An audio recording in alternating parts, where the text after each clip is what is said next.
The First World War was fought over land, the second over politics, the Cold War over economics, and most recently, the world is fighting over oil. Is the next World War going to be over water? Pretty prominent people seem to think so, and we agree. What do all these past conflicts have in common? They were all fought to preserve something valuable they were about to lose. Today, thanks to growing population, increased agricultural and industrial demands, pollution and climate change, water supply is literally at an all-time low. Already, 11% of the world goes without safe drinking water. Considering that we need water for everything we do, the more scarce it gets, the more aggressive we'll become protecting it. It's just our nature. I mean, water is already central to the Middle East conflict. For example, many say that the unfair allocation of Dara water was what sparked Syria's anti-Assad revolt. Yemen's civil war can be traced back to the country's most water-stressed city. And water has even found a way to be part of the age-old Israel-Palestine conflict. Take a look at ISIS. Their proposed state includes 4 of the world's major rivers and hopes to include 2 more. Sounds too conspiracy theory for you? Consider this.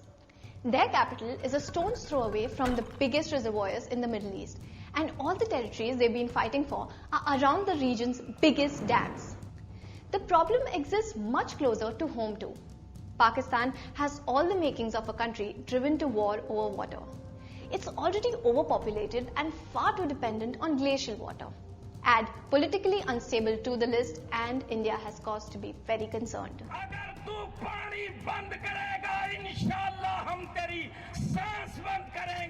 While all this is disturbing, what's alarming is how little the world is prepared to resolve a water conflict. We've got too many overlapping laws governing water bodies, so identifying which set of these applies to a particular conflict is a problem. Take what's happening in the South China Sea, for example. Technically, China has legal claims on the territory, but the arguments of other countries have validity too. The UN is trying to intervene, but their rulings barely have any legitimacy. At this point, a compromise seems unlikely, and the possibility of a conflict is very high. Let's consider solutions. If less water equals more fights, then more water equals less fights? Countries need to be investing in technology that makes filthy water drinkable again. But we've also got to start managing our resources better. That means cleaning up polluted rivers, not growing irrigation-intense crops, and turning the tap off while we brush our teeth.